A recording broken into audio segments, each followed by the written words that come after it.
BFM Business, l'émission qui donne envie d'entreprendre, l'entreprise BFM avec les éco-entrepreneurs. Philippe Bloch et Arnaud Le Gall. Bonjour à toutes, bonjour à tous, bienvenue dans la 14e saison et le numéro 544 de l'entreprise BFM, l'émission qui depuis 14 ans ou presque vous donne envie d'entreprendre, qui reprend, c'est notre rentrée à classe à nous. Et j'ai toujours plaisir, bien sûr, de faire cette rentrée avec mon ami Arnaud Le Gall. Bonjour Arnaud. Bonjour Philippe, bonjour à toutes et tous. Ça ne nous rajeunit pas, mais les entrepreneurs vont nous rajeunir. Voilà, l'énergie. D'abord, est-ce que vous allez bien ? Écoutez, très bien. Et puis, comme on va à nouveau accueillir les entrepreneurs au parcours emblématique, ça ne peut qu'aller encore mieux. Absolument. Voilà. Et on va reprendre notre formule du week-end avec en première partie notre invité du week-end et la niaque de la semaine. Et puis en deuxième partie, vous le savez, on va rencontrer ce qui se passe dans le monde du capital investissement français, dans la façon dont il accompagne les entreprises françaises. Mais tout de suite, l'invité de la semaine. BFM Business, l'entreprise BFM. L'invité. Je le disais Arnaud, on ne change pas l'invité, c'est le fond de l'émission, donc ça on n'y change rien. Et on accueille aujourd'hui Jean-François Bensaël, le président de DSO Group, un expert de la relation financière client. Effectivement, alors notre invité, c'est l'un de ces entrepreneurs du numérique, de la génération numérique, qui en toute discrétion ont bâti la nouvelle génération également des ETI françaises. Alors DSO, qu'il a reprise en 2003, c'est en effet un apporteur de solutions, notamment numériques et dématérialisées, de la gestion financière du poste client, et aussi un éditeur de logiciels destiné notamment aux directions financières des entreprises.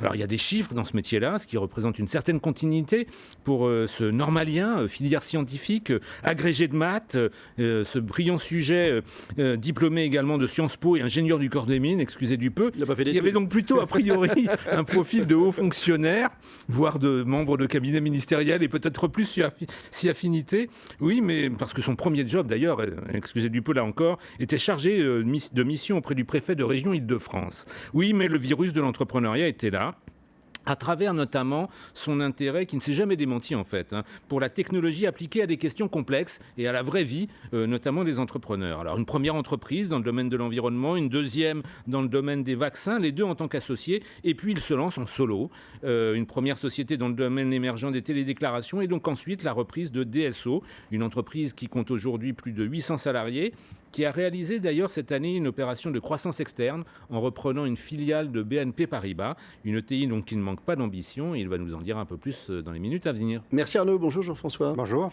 Dites-moi, quand Arnaud nous disait qu'il a repris l'entreprise, je me dis tiens, c'est un repreneur sur le tard, mais pas du tout, en fait vous êtes un serial entrepreneur. Ah oui, moi j'ai compris que ma vocation c'était d'être entrepreneur. Quand et où ? Parce que dans tout ce parcours que vous avez fait, toutes ces études ne mènent pas forcément naturellement à cela. Pas du tout, puisque l'une des difficulté principale que j'ai eue à 26 ans, c'est de devenir autodidacte. Et en fait, trop bien formé. C'est un peu mal parti. Non. Mais sérieusement, c'est compliqué. C'est-à-dire qu'il faut se défaire de tous les réflexes qu'on a appris. Parce qu'être entrepreneur, monter quelque chose de zéro ou presque, ça n'a rien à voir avec ce pourquoi nous sommes formés, ou nous étions formés. Je sais bien que ça a un peu évolué, mais c'était très différent.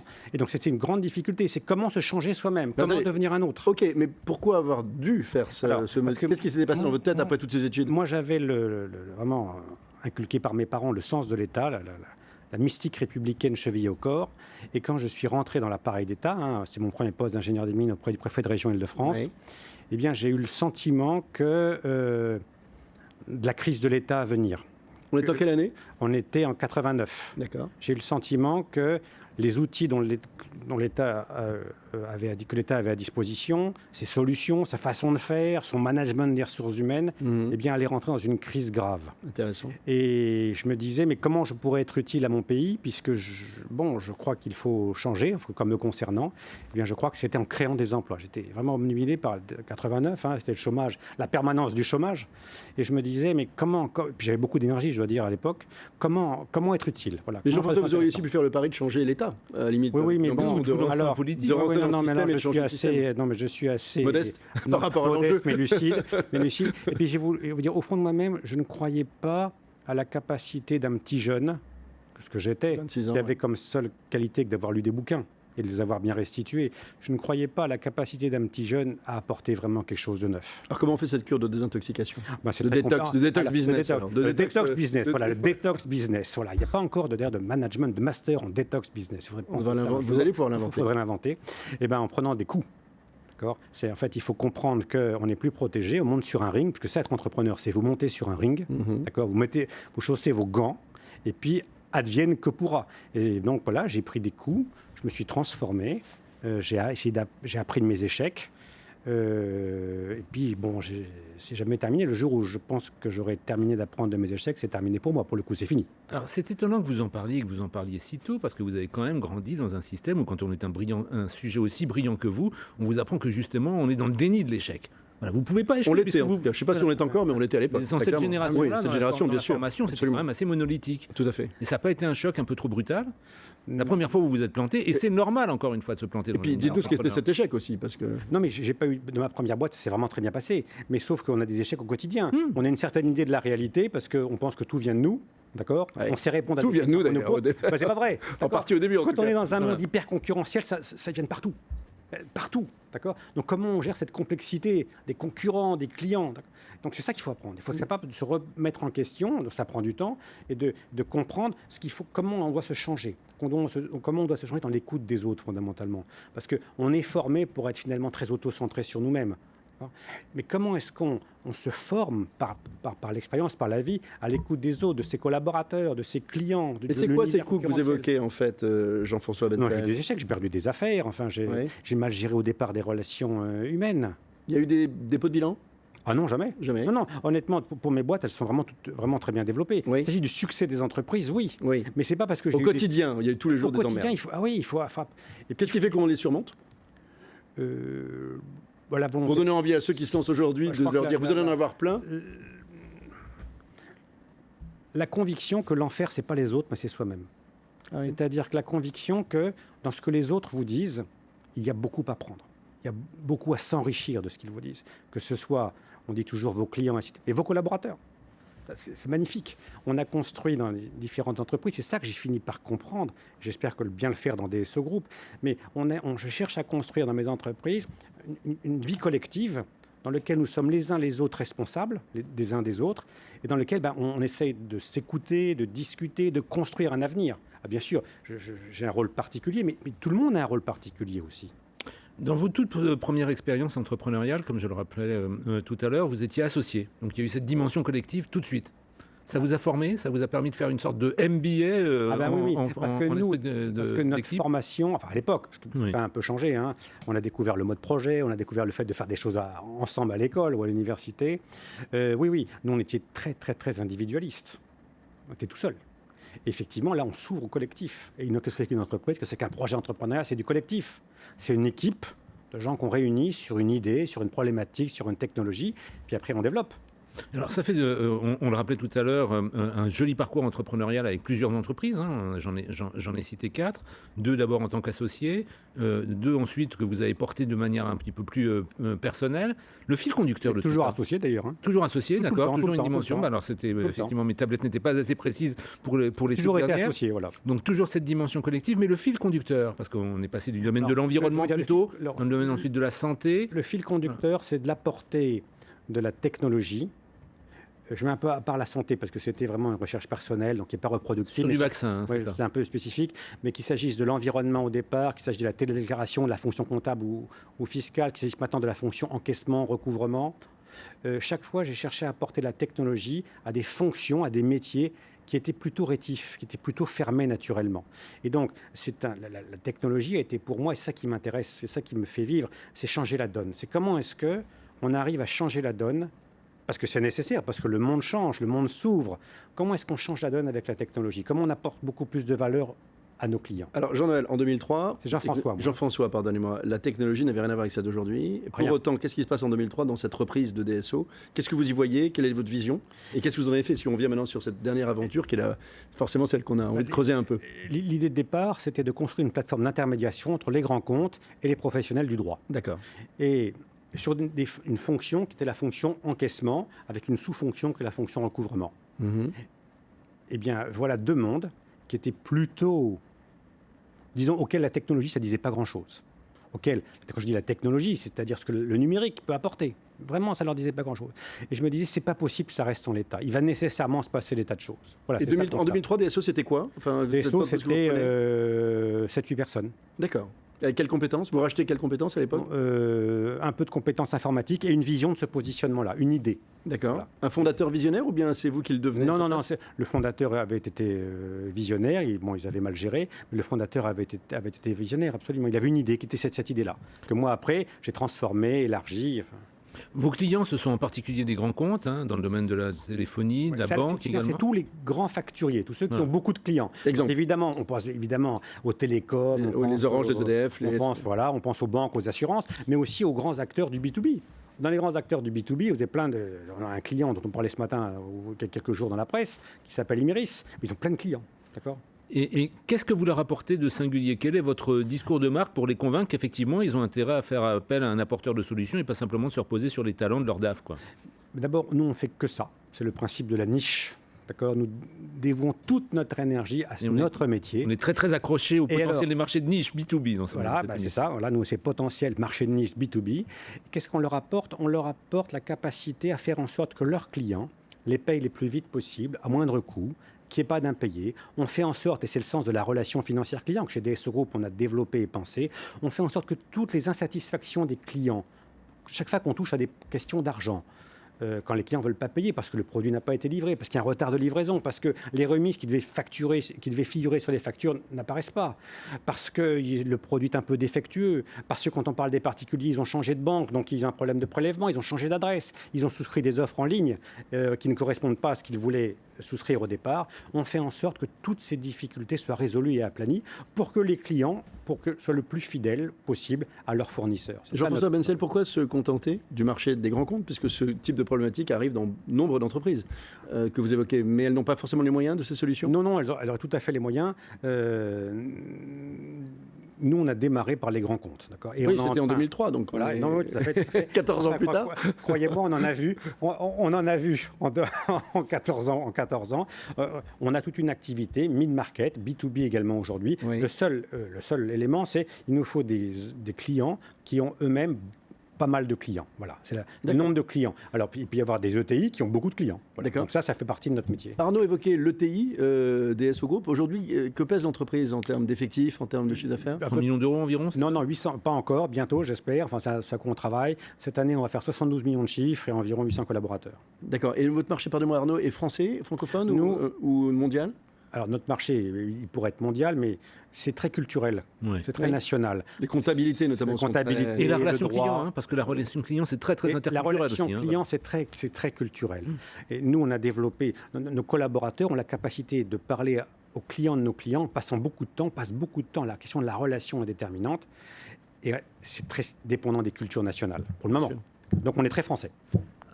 On l'évoquait au début de l'émission, vous avez réalisé une opération de croissance externe cette année, tout simplement une filiale de BNP Paribas. Comment est-ce qu'effectivement, quand on est une ETI pleine d'ambition, effectivement, avec de beaux états de service, on se retrouve à acheter une filiale une principale institution financière française qui est censée avoir un certain type de savoir-faire et vouloir le garder un petit peu en interne en matière de gestion du poste client? En fait, c'est un dossier que je suivais depuis 4 ans. Parce que j'étais convaincu. Il faut être patient. Voilà. L'important, c'est le long terme dans la vie d'un dirigeant. Tout à fait. Ouais. Là, il ne faut pas être pressé. Il faut se forger des convictions, se dire qu'on a raison, après les avoir confrontés avec ses collaborateurs, ses clients, enfin notre écosystème. Et puis, j'ai fini par convaincre BNP que c'est avec nous que leur filiale aurait la plus grande croissance. Et comme ils sont très soucieux de leurs collaborateurs, au fur et à mesure, on a fini par converger. Mais c'est un rachat ou c'est aujourd'hui? Non, c'est un rachat, ils ont gardé 25%. D'accord, ok. Alors, avec le recul, finalement, qu'est-ce que cette vie d'entrepreneur, quels ont été les meilleurs, les bons moments et les mauvais moments, s'il y en a eu? Je vais vous dire, même quand j'ai eu des mauvais moments, enfin des coups durs, j'ai pas senti rien de grave, moi, dans ce que vous nous avez dit. Je pense qu'il a une capacité d'encaissement, si vous me permettez ce mauvais jeu de mots. C'est-à-dire, on a tous des emmerdes en tant qu'entrepreneur, mais parfois il y a le gros emmerde qu'on n'est pas sûr de passer. Est-ce que vous avez eu ça? Ah ben oui, on a failli faire faillite. Ah oui. Comme tout le monde, quoi. Alors ça va, alors c'est un vrai, alors. Sinon, vous n'êtes pas un vrai entrepreneur. On a failli faire faillite, non, mais là, oui, tout à fait, oui. Mais non, moi, ce que j'ai découvert, que je ne connaissais pas, j'avais une intuition, c'est la joie d'entreprendre, le bonheur d'entreprendre. D'où vient-elle? Parce qu'il y a beaucoup d'emmerdes, vous le dites vous-même. Mais oui, mais il y a quand même une passion de bâtir, une passion de construire, une passion d'être utile. Mais qu'est-ce que j'ai fait de ma vie? j'ai fait que gérer, je n'étais qu'un gestionnaire où j'ai eu quelques idées, j'ai cherché à transformer, cherché à apporter la valeur ajoutée. Mais pas qu'à nos clients, à nos collaborateurs. L'une de mes obsessions, c'est comment est-ce qu'on est un entrepreneur citoyen ? Comment est-ce que dans notre entreprise, de la vie collective, on peut être utile aussi à nos collaborateurs ? Pour faire en sorte que leur vie soit facilitée, pour leur donner accès à la culture auquel ils n'ont pas nécessairement accès. Comment on fait ? C'est ça qui est passionnant. Et c'est là où cette culture de service public, en fin de compte, elle est toujours là, quoi. Elle a pris des chemins de traverse. C'est possible. Voilà. Ouais. Je crois qu'on ne se refait pas, là, pour le coup. Je crois que ça m'a profondément marqué, ça, oui. Vous êtes jeune encore? Bah oui. Disons qu'on est un entrepreneur, ça se voit. Jeune. Un entrepreneur, ça se voit pas prendre sa retraite déjà. Donc forcément, vous êtes jeune. C'est un concept. Et du coup, vous avez envie d'aller quelle étape plus loin? Parce que je pense que vous raisonnez quand même à 10 ans. Dans notre secteur, on n'en est qu'au début, en fait. Oui. On n'en est qu'au début, c'est-à-dire que si je regarde par rapport à ce qui se passe dans les pays anglo-saxons, qui ont fait ça il y a bien longtemps, d'accord ? En France, on n'en est qu'au début. C'est-à-dire que la prise de conscience dans les métiers dont on parlait tout à l'heure, de la connaissance des difficultés qu'ont leurs clients à parler avec leurs prestataires, dans la connaissance des problèmes financiers qu'ils peuvent avoir, on n'en est qu'au début. Et l'enjeu pour tous nos clients, c'est de garder leurs clients. Or, comment est-ce qu'on accroît la fidélité ?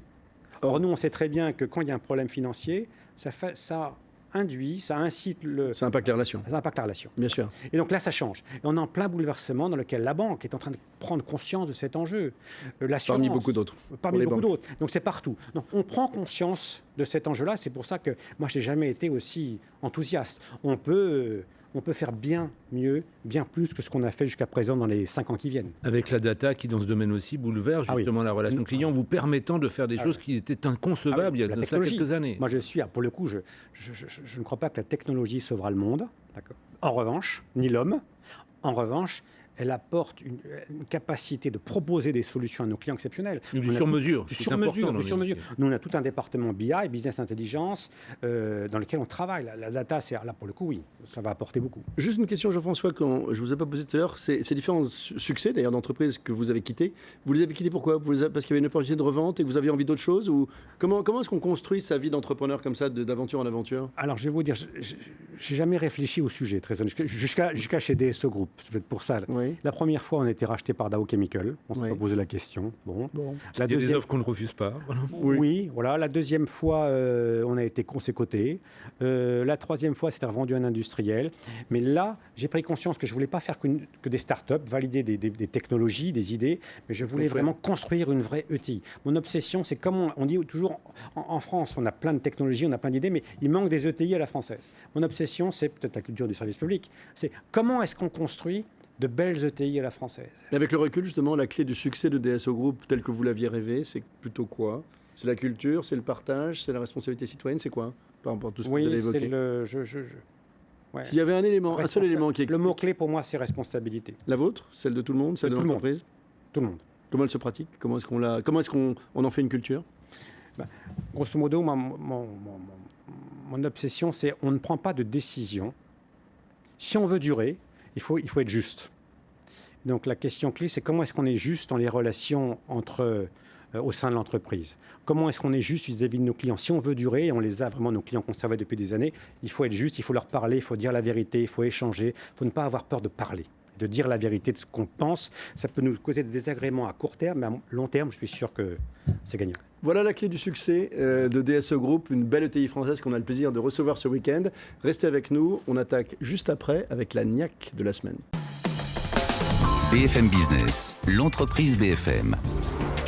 La niaque de la semaine. Et la première niaque, Arnaud, de cette 14e saison, je le répète, et 544e émission, eh bien, c'est une femme qui a eu l'intelligence de réinventer un vieux métier, et qui sont les produits de beauté pour femmes. Elle est la fondatrice de La Beauté, L-A-B-O-T-E, c'est Lucille Bataille. Mais comme vous le disiez, Philippe, nous accueillons une disruptrice, en fin de compte, disruptrice, je vais y arriver. Entrepreneur disruptive. De l'univers des cosmétiques. C'est en effet une marque qui crée des produits naturels et sur mesure. Alors, c'est une suite logique, si mes informations sont exactes, pour celle qui, à l'âge de 6 ans, jouait les petites chimistes en herbe dans la cabane du jardin familial et testait ses potions végétales, me dit-on, sur ses sœurs. Très sérieusement formée ensuite à la faculté de pharmacie de Paris, elle est au fil du temps devenue de plus en plus convaincue, en fin de compte, que la fabrication de séries qui prévaut dans cet univers, eh bien, est un modèle qui a du plomb dans l'aile, ou en tout cas qui laisse de la place à des modèles plus novateurs. Et elle va nous expliquer justement le sien. Bonjour Lucie Bataille. Bonjour Philippe, bonjour Arnaud. Bonjour. On parle de vous partout. Ah Ça oui, se passe bien. ça se passe très bien. Et ce n'est qu'un début. J'espère que c'est un début. Ça a démarré quand, la beauté? La beauté, donc si on passe l'étape 6 ans au fond de mon jardin, ça a commencé... C'était la fameuse cabane. C'était vrai. Absolument, Voilà, c'est la légende du absolument. garage, mais adaptée à la vrai. Il faut des légendes. Maintenez la légende. et des Même gens si c'est faux, il passionnés. faut une légende. Concrètement, la société a été créée en novembre 2015. Ouais.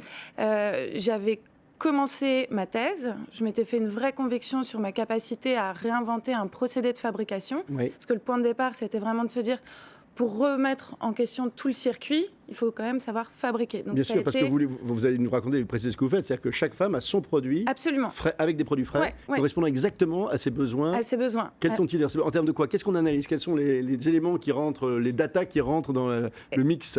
Exact. Vous faites bien de parler de data. On a travaillé sur un questionnaire d'analyse clinique Ouais. qui a été élaboré avec des dermatologues. Ouais. On analyse plusieurs choses. La nature de peau de chaque cliente. Mhm. Alors, on leur demandera jamais est-ce que vous avez la peau sèche ou la peau grasse parce qu'elles ne le savent pas. En revanche, on va leur poser plein de questions sur leur ressenti, la façon dont elles se perçoivent, qui nous permettent derrière de corréler ça à des cibles biologiques qu'il faut atteindre. Vous le faites, pardonnez-moi, est-ce que c'est physique ou est-ce qu'on se fait en ligne, ça? On le fait en ligne. En ligne, on le fait d'accord. en ligne et justement, on a un La finesse algorithme. des questions qui fait qu'en fin de compte, ça vous donne des informations suffisantes pour ensuite Exactement, c'est un questionnaire qu'on a beaucoup éprouvé, qu'on a beaucoup testé, on a beaucoup itéré sur ce questionnaire-là, et il apprend en plus au fur et à mesure. C'est vraiment du machine learning.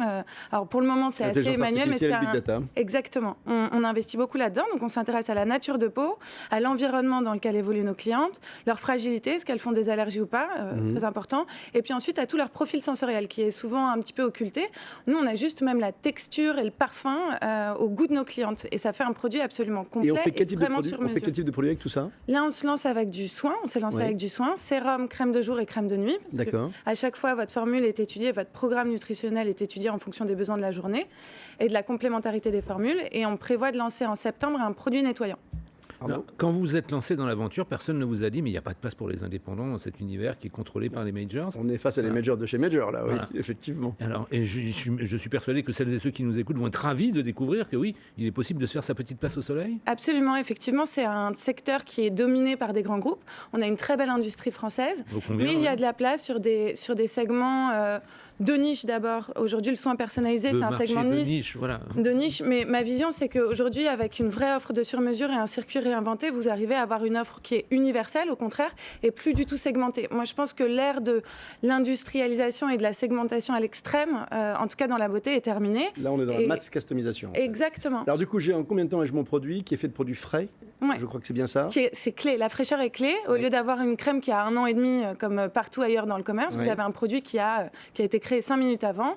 Il faut compter 5 minutes de fabrication, 10 minutes de diagnostic en boutique. Et si vous faites en ligne, vous recevez votre produit en 3 jours chez vous. en D'accord. Il y a de la boutique, déjà? moyenne. Oui, on a un premier point de vente rue Madame dans le 6e arrondissement. Ah, D'accord. c'est un bon Vous- quartier, voilà, Bon effectivement. quartier. Mais alors, je veux dire, rue Madame, l'immobilier, le produit sur mesure, c'est cher? Alors non, Le produit. le produit, on est 2 fois moins cher que nos concurrents dans le secteur qui proposent 2 fois en moyenne. On est à 65 € pour une crème de jour, donc c'est du premium accessible. Oui, parce Ouais. que les crèmes de jour, c'est vite 100, 200 euros, Ouais, voire Exactement. plus. On a des premium concurrents accessible, qui c'est un font bon jusqu'à concept, 500 € Bien sûr, pour un pour les sérum. grandes marques. Oui. Donc nous, on voulait avoir des prix relativement bas, juste. Accessible. Alors tout le monde ne s'achète pas une crème à 65 €, bien sûr, mais dans mon secteur, on est quand même dans la moyenne basse. Et quelques minutes seulement ou quelques jours sur Internet. C'est une première, Lucie, dans le monde ou pas? Ou est-ce que c'est un modèle que vous avez découvert intuitivement mais qui existait déjà ailleurs? C'est un petit peu les deux. J'ai découvert ce modèle-là intuitivement. J'ai beaucoup travaillé sur la partie technique. Et puis, il y a beaucoup d'initiatives aujourd'hui dans le secteur. Oui. Il y a un concurrent aux États-Unis qui s'appelle Function of Beauty, qui fait très bien ça, mais dans le shampoing. Mhm. Dans le skincare, c'est une grande première. Ça fonctionne déjà très bien. Ouais. Vous êtes déjà observé, regardé, courtisé? Observer, regarder, courtiser, oui. Et puis surtout, on est en croissance permanente tous les mois. On a de plus en plus de clientes. Et vous les fidélisez ? Oui, justement, on les fidélise beaucoup. Et en quelques mots, pardonnez-moi, mais on finance comment une telle aventure? Parce qu'il y a de la science, il y a du data, il y a de la technologie, il faut de l'argent? Oui, moi j'ai décidé de lever tôt et j'ai eu la chance d'être accompagnée par un fonds d'investissement. Donc dès que j'avais initié mon dépôt de brevet et travaillé mes formules, j'ai levé 1 million d'euros auprès d'Otium Capital. Bravo. Et puis ensuite auprès de BPI France, 500 000 euros. Génial. Merci Lucie Merci Bataille. à vous. On reste évidemment en contact, on va suivre cette aventure de près. Elle s'appelle Lucie Bataille, fondatrice de La Beauté, L-A-B-O-T-E. Oui, Point quelque chose Point Paris. Point Paris. Restez avec nous, on se retrouve tout de suite. Deuxième partie de l'entreprise BFM, entreprise et capital, à tout de suite. BFM Business, l'entreprise BFM. L'émission qui donne envie d'entreprendre.